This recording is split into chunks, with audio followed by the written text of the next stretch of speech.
Alright, this is KR0, and I'd like to talk about something, okay? I want to talk about something very near and dear to my heart.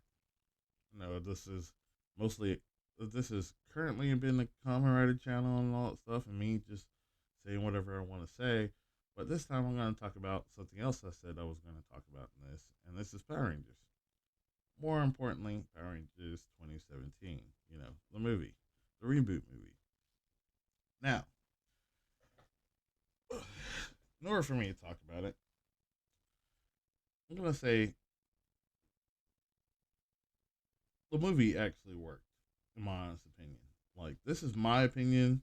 This is not some arbitrary thing. I'm not getting paid for it, obviously. This is just me as a fan of the original Mighty Morphin Power Rangers since I was 7 years old, okay? This is me as a fan who had have se- have had seasons that I hated over another season. Like, I loved In Space. I loved Lost Galaxy. I didn't like Lightspeed Rescue that much. Time Force is the ultimate one. Okay, it's the best one, and it has the goat, Jen Scott's. Okay, the goat of the Pink Rangers, I guess. Jen Scott's in it. Okay, I love those. I wasn't a big fan of Wild Force. I loved Thunder Thunder. Ninja Storm kind of brought me back into it a little bit. You know, I've been a fan of my of Power Rangers since Mighty Morphin first came out. Okay, I was there on August 28th, 1993, or August 23rd. I've said this before, but right now I'm just waking up. I barely had any coffee, so anywho. But let me talk to you about why it worked. Okay, so first of all, let me just begin with this. Let me begin with the movie as a whole. Now, granted, it's a decisive movie. It's a divisive movie because literally it has a Rotten Tomato score of 50%, a IMDb score of 5.9 um, out of 10, and surprisingly, the Voodoo score is 4.3 out of 5. So people love this movie, and some people hate it. Like, it's half and half if you look by Rotten Tomatoes. So I mean, it's not like a fan fantastic fantastic, you know, the Fantastic Four reboot movie that sucked, that had Michael B. Jordan as Johnny Storm, to a uh, white Sue Storm. It's uh, anywho, but it gets a bad rap to me, especially with all these negative reviews. Now, the negative reviews are the loudest reviews. These are the people who are the loudest. Okay, and it goes without saying that, like, the the loudest people are going to talk negatively about whatever. Like, the people who have the most following, the most influence, they're going to talk badly about something, and everybody else is going to chime in on that. Whereas anybody has something good to say about certain things, it gets drowned out sometimes, in my honest opinion, with this whole YouTube thing and Instagram and TikTok stuff. And again, this is my opinion. Anywho, so like I said, um, the movie was good in my opinion. It worked perfectly because, again, we're talking about. I've been a fan since the day of the dumpster. Okay, the first airing of Day of the Dumpster, the first episode of Mighty Morphin Power Rangers, and I say this because that's what this movie really was. It was. I mean, you could literally give the subtitle Power Rangers Day of the Dumpster in a way. without giving you the day at the dumpster, without giving you your dumpster. It's basically a shot for shot rebooted remake of the first episode of Power Rangers. Hence the reason it's a more detailed version of the first episode of Power Rangers. When you think about it. Okay, look. All right. First and foremost, in order for me to tell the story, let me just go over the original Day of the Dumpster episode. Day of the Dumpster episode of Power Rangers. Okay, so first and foremost, you have these two astronauts on the moon having to find a random object that looks like a dumpster, right? And in the process of checking this thing out, they unseal it, you know, for science, you know, for science. Anywho, so they go check this thing out. They have no idea what they're looking at. They have no idea, you know, what they're discovering, what they're opening up, and lo and behold, Rita Repulsa and her minions pop out. Now, Zordon and Alpha 5 are alerted to this whole little thing about Rita escaping and all that stuff. Zordon is like, hey, Alpha, I need you to find the most important thing. I need you to find 5 teenagers with attitude. I don't think he actually said that in the actual show, but I can't remember. Anyways, Alpha 5 is just like, yeah, not teenagers. God dang. Anywho, so then we cut to the teenagers that we're gonna go on this journey with, the Rangers. We cut to Jason teaching a karate class with Billy. Um, we have Kimberly practicing her gymnastics. We have Zach doing some dancing, and Trini doing some, you know, I want to say Tai Chi or something of a martial arts form. She was doing something like that. And they're in the juice bar, Ernie's juice bar, which is a is something in the whole honesty, I think we need to actually make again. Like we need to do something like that again, especially after COVID kind of dies out. We need to bring some kind of Ernie's juice bar type thing where all kids and teenagers can go to, and hopefully it doesn't get like become the drug spot or whatever. Anywho, regardless, so you get this whole little thing of seeing them in their little elements and all that stuff, their element, and then eventually, all of a sudden, Rita starts attacking, and there's earthquakes upon earthquakes and all that stuff. Rita's sending out her putties and all that stuff, and all of a sudden, the 5 teams, as the earth shakes, start feeling something happening, and they get teleported to the command center. Okay, there at the command center, they're introduced to Alpha 5 and Zordon. And Zordon tells them, pretty much shows them about Rita and her minions and Goldar, and pretty much tells them, like, hey, look, we need you to become Power Rangers. You know, y'all get these really cool suits. You get these really awesome Zords, awesome machines, known as Zords, to help defend your planet against Rita Repulsa. Well, at the time, all of them were not. I mean, these are teenagers. These are teenagers. Sorry, but yeah, these are teenagers. So of course they're thinking like, how can we be the ones to stop this alien threat? This makes no sense. So 4 of them automatically start walking out, and Jason just kind of stands back like, this might be important. Like, He's already got that leadership vibe and all that stuff going. Like, we really need to think about this one. But then he ends up following others. I mean, he is a teenager, but he is a teenager. So they go out. They're sitting there going, yeah, trying to figure out a way to get back to the city.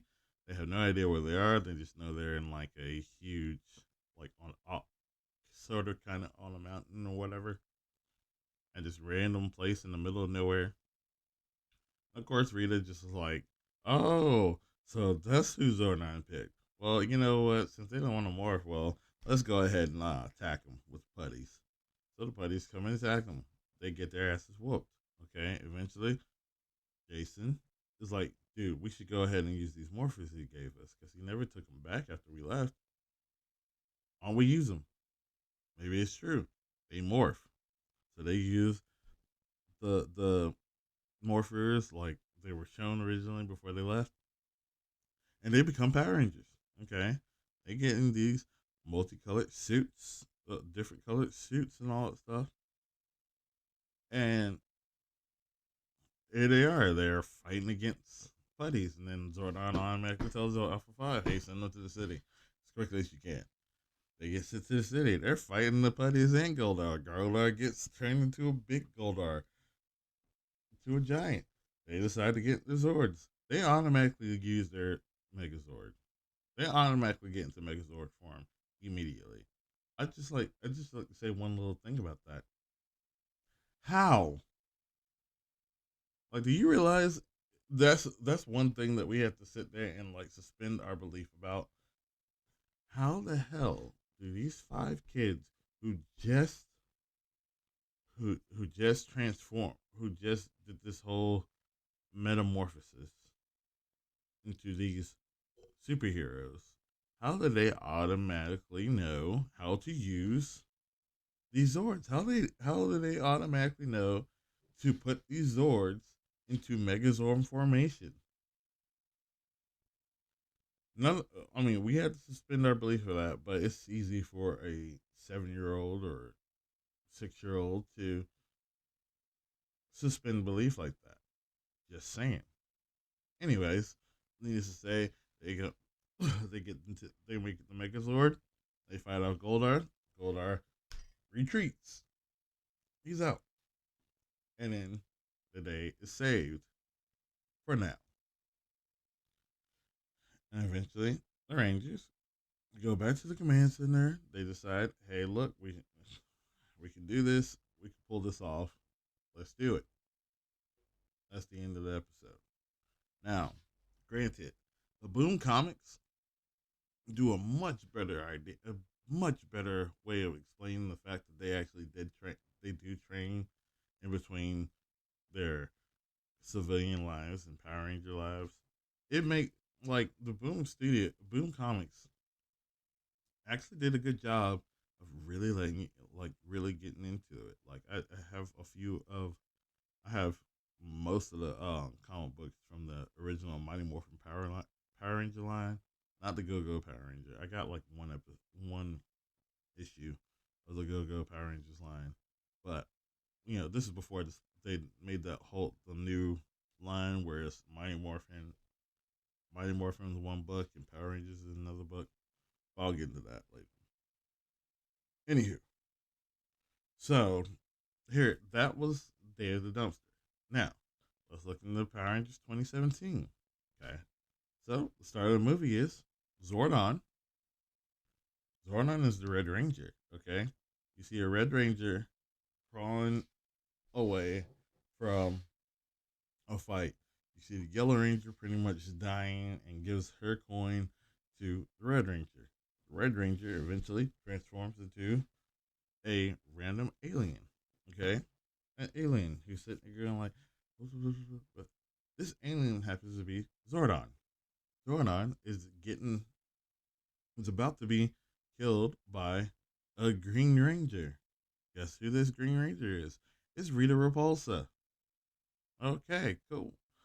Right off the bat, we have certain things that we, as Power Ranger fans, most of us Power Ranger fans, have always wondered: was Zordon a red?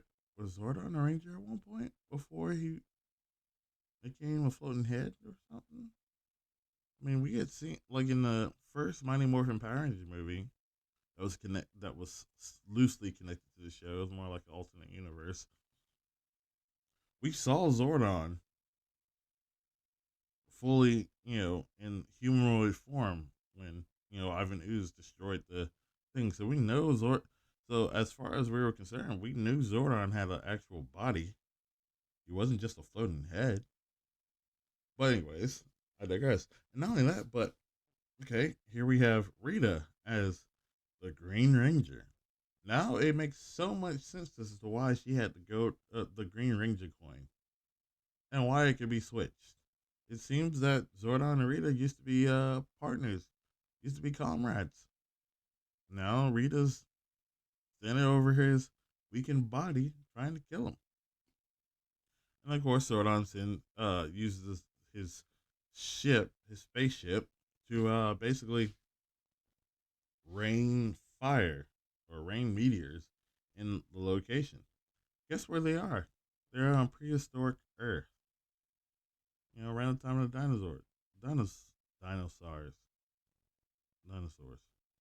Anyways, so here you go. We skip all the way to like present day, 2017. You know, Jason, who is very popular. He's the head of the football team. He's the captain of the football team. Him and his football buddies are basically, trying to do a prank. And they get caught, obviously. Jason messes up his leg in the process. He gets sent to Saturday detention.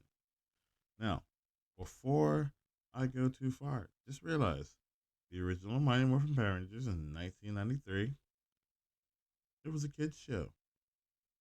And guess what? It was a little bit brighter back in those days.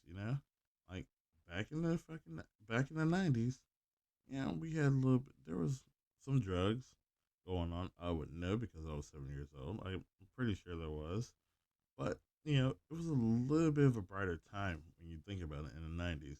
You could get away with some of that. Like you could get away with showing some happy-go-lucky, very you know goody two-shoes stuff. All right, but here it is. It's 2017. Come on, most teenagers are going to be doing some crazy ass pranks. Some teenagers are going to end up being shitty. They're gonna end up going to detention. They're gonna do some terrible things. Doesn't mean that a teenager is terrible, who's a terrible person, can't be a good person. All of us are growing around that time. We teenagers.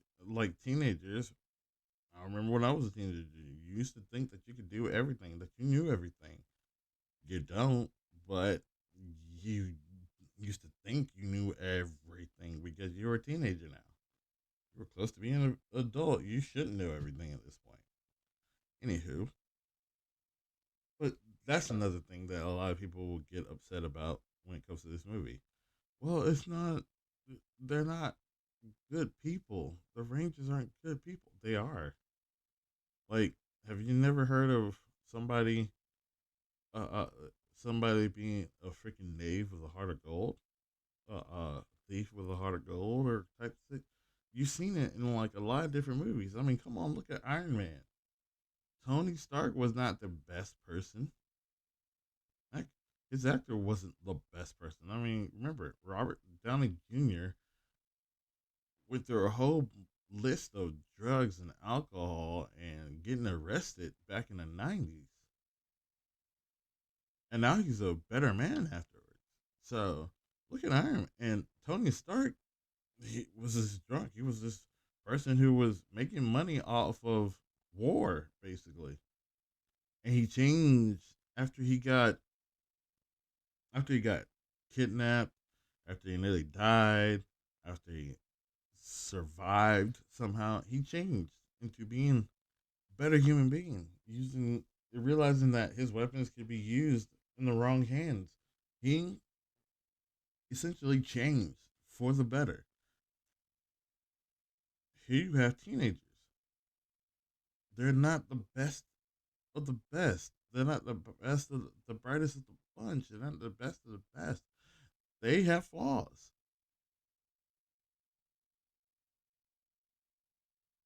They're in detention. So, anyways, Jason goes to Saturday detention where he meets Billy. Billy's getting picked on by a bully. Billy's a smart kid, okay, but he's not. But he's a nerd. I used to be a nerd. I wasn't a nerd that got bullied, but I understood the idea. Anyways, it is Billy's a nerd. The only reason why he's in detention, because normally he wouldn't be in detention. The only reason why he's in detention is because, well, he made an explosive. Yes, I know that's really, really bad when you think about it. But he made an explosive, but it wasn't like he intentionally was planning on using it to, you know, bomb the school. It was more like, him and his dad, as he mentions later on in the movie, him and his dad used to love going to the quarry. They had a rock quarry in their town, in this version of Angel Grove. They had a rock quarry, and him and his dad would go and mine for a few things. One particular piece of equipment that miners did use, especially when you had an open rock quarry, was explosives. So of course it's not too far to think about. They actually add that whole little thing in. Cool, we got it. But he made a mistake. He brought it to school with him because he was thinking about it because his dad did pass before the movie begins. So, and he's on the spectrum. So it's a kind of understandable. Like he's not thinking too clearly about, you know, the consequences or when and where to do things. Anywho, then we cut to Kimberly in the bathroom dealing with um, former friends that have shunned her and all that stuff. We don't know exactly why, but she cuts the picture of her being in the same portrait as her friends, and then she cuts her hair. Okay, little teenage angst for you. We don't know real reason why she does what she does, but still, it was it was. Yeah, I can see where you kind of like, okay, I don't get this. I don't know why she cut her hair, blah blah blah. But it's not that big of a deal. I mean, there are some kids who would have saw that and they would have been like, "Yes, I feel you, girl. I feel you. You know this." So, okay, we do this whole little thing. Then eventually, you know, one thing leads to another. Jason gets Billy to take off his little ankle monitor so that and mainly they made a deal so that Jason would take Billy help. Well, Billy would let Jason use his van to take him to the quarry, and Jason can use the van for whatever he wanted to do. But they had to worry about the ankle monitor first, and since Billy can't drive, he kind of needed to make that deal. So they they end up in the quarry. Turns out Kimberly's there. She's taking a swim because there's a little lake. There's a lake nearby. Um, Zach is pretty much just skipping school a whole bunch, so he's in the quarry all the time, and he just happens to see Trini, the new girl, kind of doing her thing in the quarry. He's been fascinated by this random person who just shows up in this quarry. So all five of them are here randomly. And, of course, Jason ends up meeting up with Kimberly, starting to talk about the whole town and all that stuff. And eventually, Billy does it again. He accidentally uses too much explosives and, you know, blows up the quarry a little bit in one particular spot. So all of them are caught up in it a little bit. They miraculously survive, and then they find the power coins, you know, and they're all sitting there going like, "Whoa!" And and then Zach is automatically trying to grab one, thinking it's gonna make him rich, and the others grab him too, grab the other four, and you know, they originally tried to escape the guards of the security guards of the quarry. Which where the fuck were they at the beginning? I get you, I get it, I know what your critics are gonna say. Even I was thinking that, but you know what? Screw it. So here we go. We cut to them getting chased. You know, Jason getting the van. You know, or Billy driving the van somehow. I don't know what happened with that, but they all get into the van somehow, like through chasing. Like Billy and Jason are in the van at first, and then they grab Kimberly and Trini, and then Zach jumps onto the van and they bring him in, and then they're trying to escape the quarry, and there's a train coming. They're thinking, oh yeah, we just gotta speed out and escape, beat the train, beat the train. They get to the train tracks. The train gets there at the same time. You know what happens? They collide, and they should be dead. Now, this is like, what, 30, 45 minutes into the movie? No morphine has gone.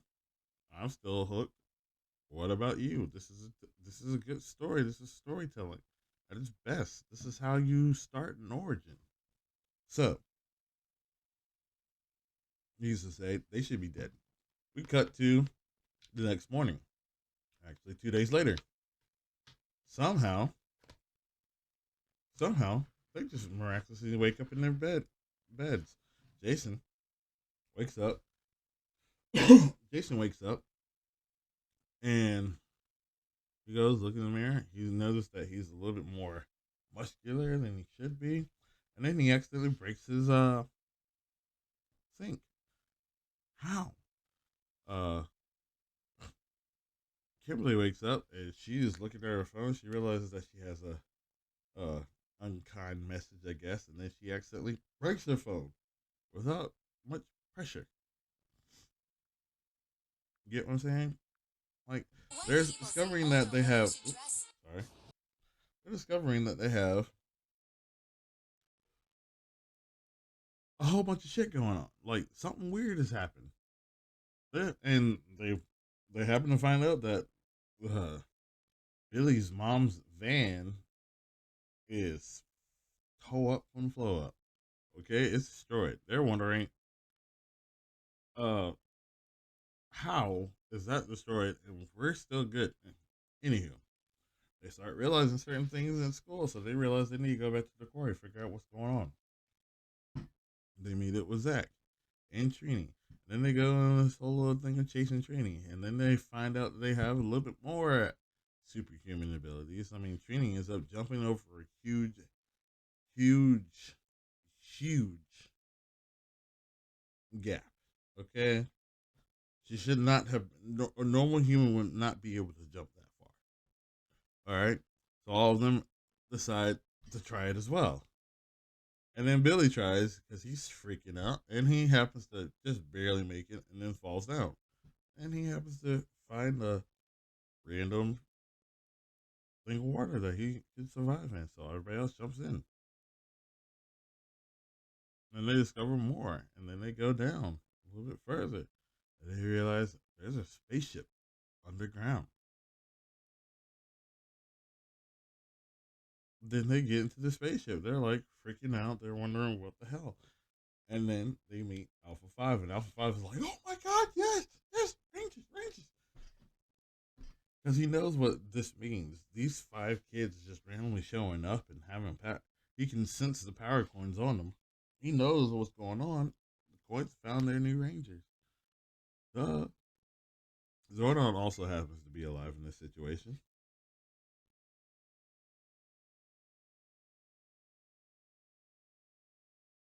Zordon just happens to be alive. He's stuck inside the ship, in the walls.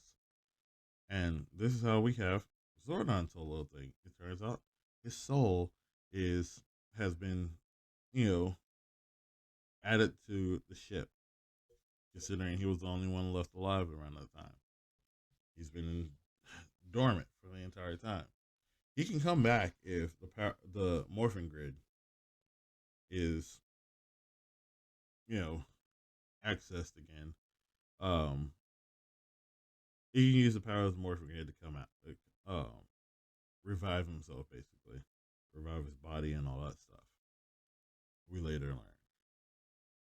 But anyways, so they pretty much let them know about what's going on, what's about to happen.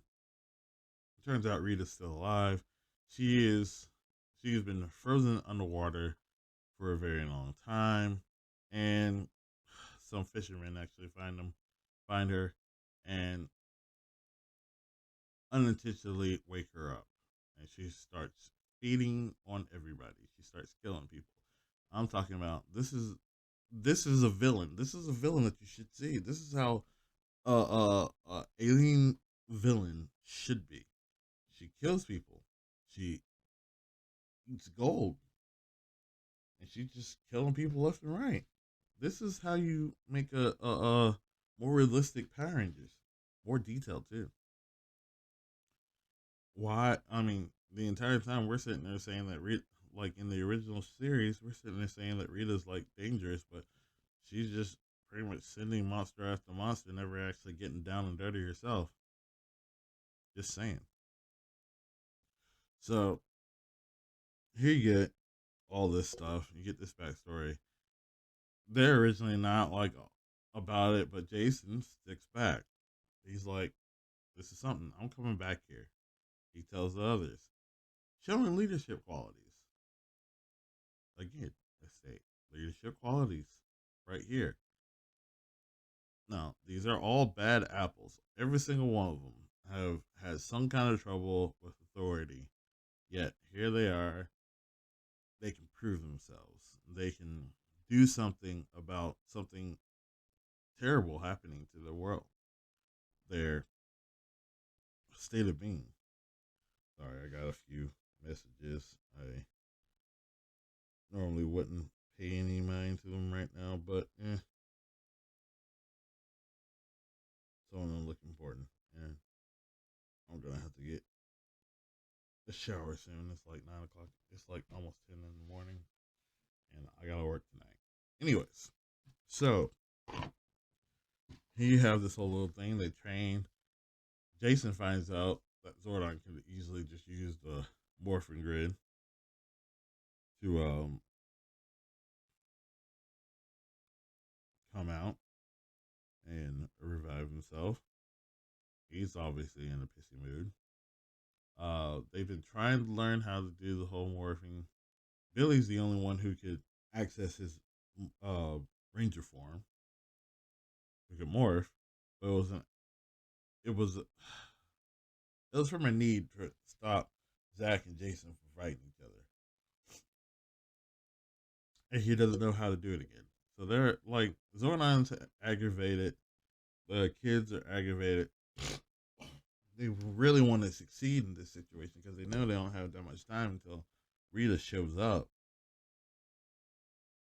And then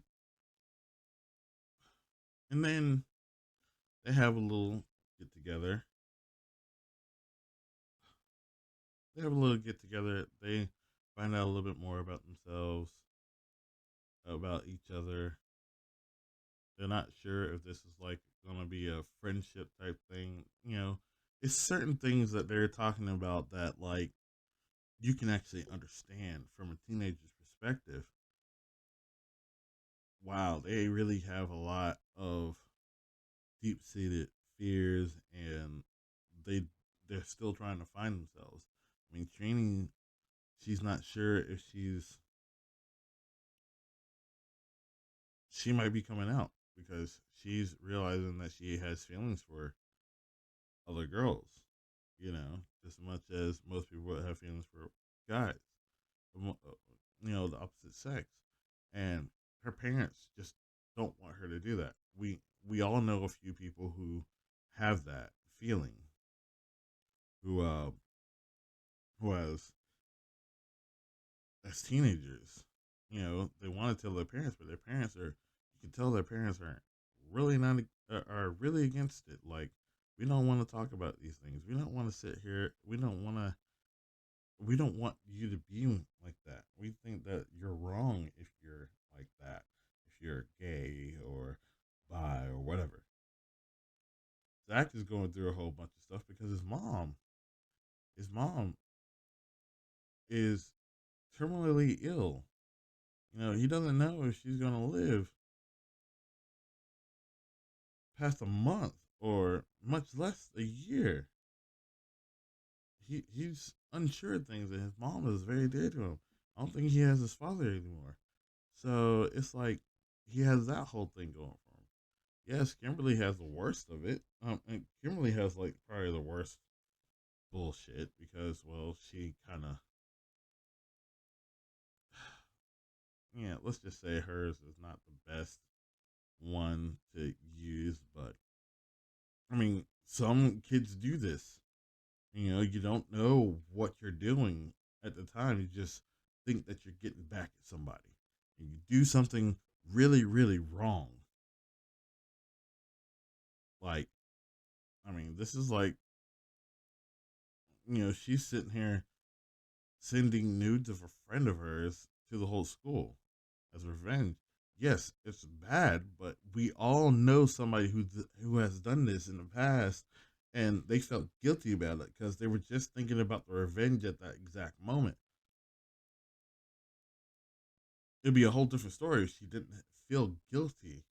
At least if she wasn't feeling some kind of guilt towards what she did, but she did, and she is feeling guilty. So I can't, even though I don't agree with that whole little bit, I understand a little bit. So you gotta. This is where you actually have to sit there and open your mind for this movie, because this movie is not just a kids movie. It's a everybody movie. That's what Power Rangers was always supposed to be. It was supposed to be for everybody. This is the reason why, instead of it just being like, you know, just completely whitewashed version of Super Sentai, you had the you had the black guy, you had the Asian girl, you had the multiple different races teaming up. You had the nerd, you had the jock, you had the cheerleader, you had all of these type of things. You had this whole little scope. Yes, the whole black ranger being black and the Asian girl being the yellow ranger was a little bit fucked up. As a kid in the early '90s, you didn't think about that. You were just like, "Oh, cool! Everybody's represented in this whole little thing." And that's what Power Rangers has always been about: representation. Okay, this is what Power Rangers has been since it first started: representation of everybody. Okay, now back in the '90s, hey, we didn't have all this other stuff like, bisexuality. Well, you did have certain things, but they weren't so big on the forefront. You know what I mean? We weren't talking about. We were in the early '90s. It was a little bit more peaceful. Yes, we still had a few little issues going, few big major issues going on. I mean, come on, we're talking about uh Rodney King and that whole thing. But still, at the same time, for a 7-year old kid back in those days, things were a little bit more less gray and more colorful and more peaceful. Whereas 2017, it's a whole different story. As a 7-year old kid, you can't really say that 7-year olds are more like middle schoolers at this point in terms of how they perceive things, what they're what they're exposed to. So of course you can put this whole thing out there. But, like I said, back then, representation meant, hey, we had a black person, we had an Asian person, we had a Mexican person, we had a Spanish person, we had a white person, we had all these type of people. We're talking about race at the time when we're talking about you know representation, and that's what we got in Power Rangers. We got the representation. It wasn't it wasn't whitewashed, and so here goes. Now you have this new version of it, and they're trying to be represent. They're trying to still pull on the whole thing of representation. Here we have a girl. Here we have Trini, the girl who is unsure of her sexuality. She's still learning about that. She is still trying to come to an understanding about it.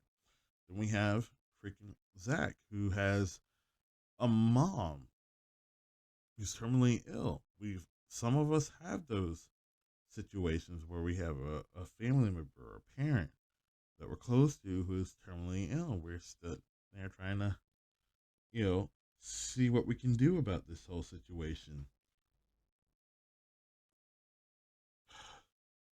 You know, Jason Jason is this popular kid, but he also has some. He's not sure about himself. You know what I mean? Billy is this. Billy's on the spectrum. You know, he's autistic. I mean, I know saying autism and autistic is bad. So, like I said, he's on the spectrum. We don't know if he's what he is, but he's on the spectrum. This is representation in this day and age. That's representation. If that ain't representation, I don't know what to say to you. I mean, three out of the five kids are of different races: black, Asian, Spanish, or Hispanic. So you got this representation. Then at one point, but you know, throughout the show, throughout the movie, they're despondent. They want to quit the whole idea of trying to be Power Rangers. And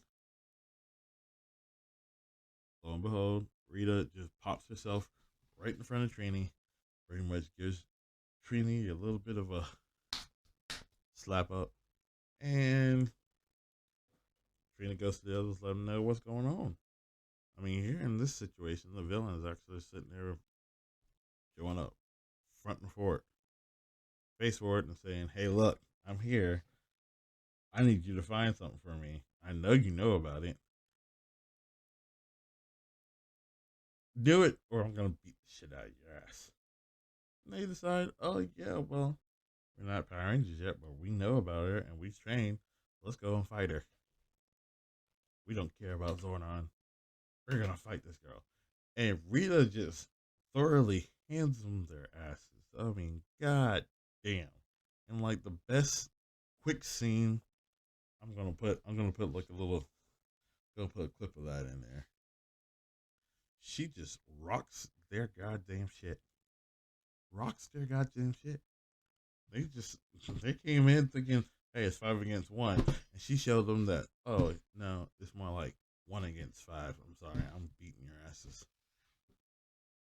They look like little silly little motherfuckers just trying to go against her. They're sitting there going, and she just knocks them all out, and ties them all up, then kills Billy. That was a, oh my god, that was Billy tells her, hey, look, this is where Zeo Crystal is, and she just pretty much makes him drown, and she kills him. But that brings the whole team together, and it also allows them to access the morphing grid because they realize how close they were to each other, and Zordon could easily use this opening the morphing grid to come back, but he brings Billy back because he realizes that this team is Jason's team. He realizes that this team only works with these five, not with me coming back. I will give them tips, pointers, and all that stuff, but other than that, he's the leader of this team. Thank you. Prove it. So they eventually become Power Rangers. Oh yeah, and there is no Megazord thing. Nobody knew about this Megazord thing, by the way. But at least the Zords, there's a reason as to why they can control it without actually having trained or having foreknowledge about this whole little thing. It's because there's a little vice in the Zord that attaches to their suits that allows them to like use the sword as part of make it so that they're one with the Zord in a way. So then they go and try to fight against Goldar, which is a being made fully of gold. Which I won't lie, I wasn't a fan of it at first, but now I get it and I can like it. After watching the movie 3 times in theaters, I could get down with it by the second time. Okay, so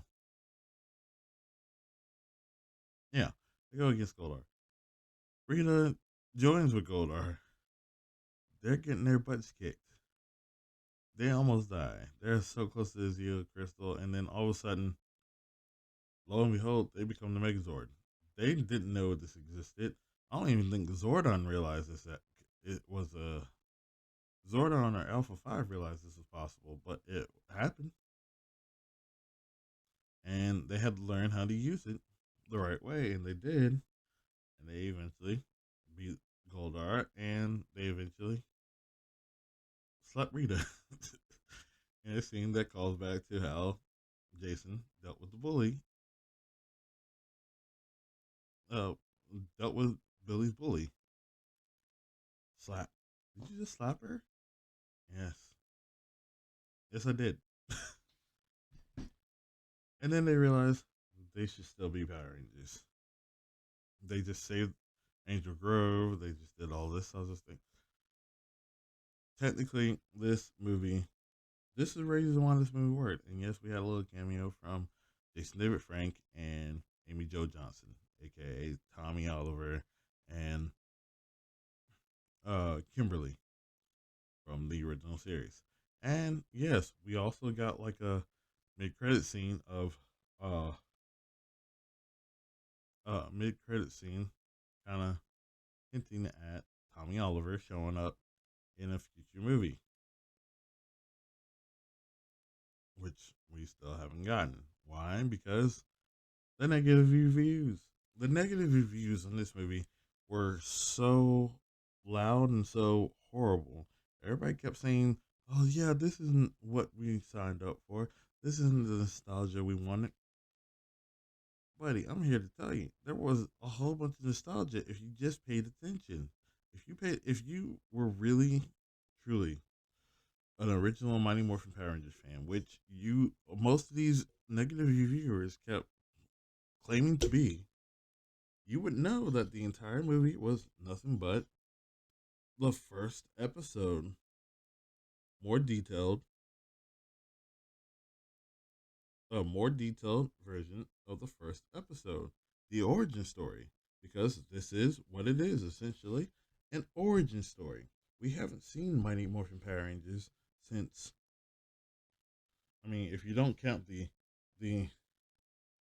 Disney's attempt at trying to make, if you don't count Disney's attempt at trying to make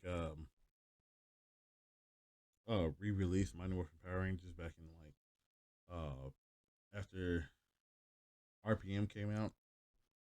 If you don't think about that, we haven't actually, unless you've been watching it on YouTube or Netflix when it was on Netflix for the longest period of time. Unless you've been watching it multiple times over and over and over again, we haven't seen Mighty Morphin Power Rangers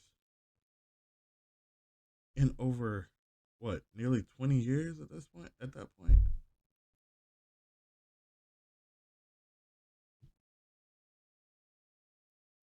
so of course they need to bring out the origin story. At least it's not nearly as much as bad as us getting the Uncle Death scene or Spider-Man origin story again within less than 10 years, like what happened with Spider-Man and the Spider-Man trilogy and the Amazing Spider-Man duology. Just saying. Anyways, I'm gonna stop for now. I'm gonna make a part two to this. I'm not gonna. I might post this for a little bit and then take it down and redo it when I have the video editing software. But until then, you guys have a great day. Just want to bring out a video as soon as I can. Have a good day.